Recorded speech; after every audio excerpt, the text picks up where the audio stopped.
Good evening, and thank you so much for joining us for our digital update, The News Now at 10 o'clock. I'm Dawn Baker. Don't forget, we are streaming this broadcast live on several platforms, including our WTOC website, the news app, Amazon Fire, Roku, YouTube, Facebook, as well as Twitter. Here's some of the stories we've been following for you throughout the evening. The Georgia State Patrol is investigating a head-on collision on U.S. Highway 17 and Sand Hill Road. That's in Eden in Effingham County. It happened around 7 o'clock this evening, and U.S. Highway 80 was actually closed for quite some time after it has since reopened. Police have not released many details at all, actually none, but we are working to get you more information. We'll have that for you tonight, coming up on B News at 11.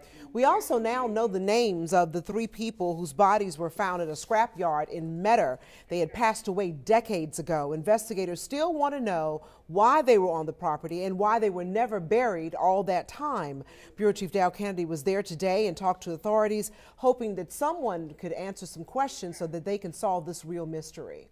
Investigators tell me they still have as many questions as they do answers about the remains of 3 people found here in Metter. They believe they came from this funeral home. The question is, why had they been here so long? This case began last month when workers demolished a shed here at Hodges Funeral Home. The crew carried the building and its contents to a scrapyard on the outskirts of town.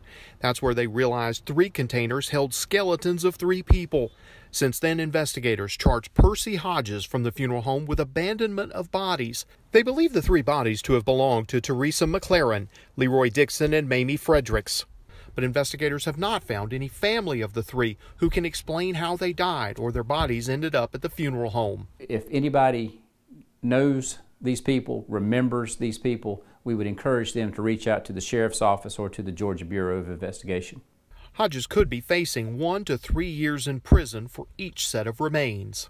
The sheriff says they are also looking for any death certificate records they can find to give them more clues in this case. In Metter, Dow Kennedy, WTOC News. Well, some big changes are coming to Chatham area transit system this year. New buses, and they're going to fix some of the routes that many people have complained about. And there are more changes coming. Our Crystal Howard is going to explain right now. A system-wide redesign of CAT's fixed route bus network is in the near future, as well as energy-efficient buses. And we're still kind of working through that low-no grant. You know, there's kind of some procedure things that have to occur, but that will help us order more electric buses, which the board has approved. And she says eventually they will move towards a fully energy efficient fleet.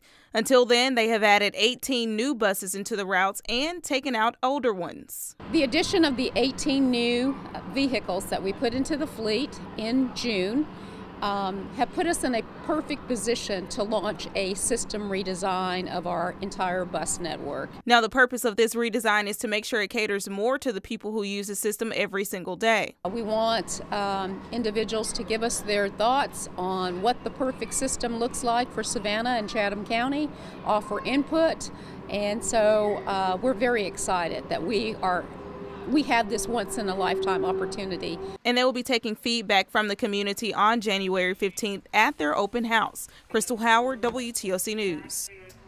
I certainly want to take a moment to thank all of you for joining us. I mean, I know it's Friday night. There are a lot of things that you could be doing. I want to say hello to Vera Williams and Nicole Napier, Deborah Champion, my friend from the Statesboro area, Melissa Borders, Lisa Bennett.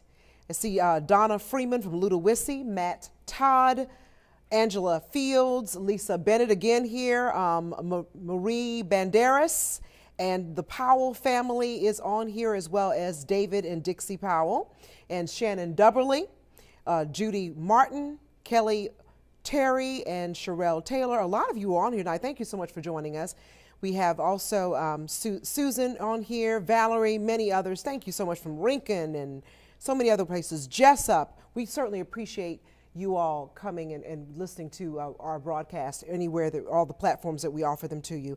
And Sophia Freeman is saying how sad it is that those bodies were just thrown out. It really is. I mean, we're just kind of talking about that in the newsroom, just wondering how that happened. It'll be interesting when the court case comes about just to find out what really happened and how those bodies ended up at the scrapyard. And And it's also a big question whether the funeral home owner even knew that they were there. So there are a lot of questions that remain to be answered, and we're going to stay on top of that story and bring you the very latest as it comes in.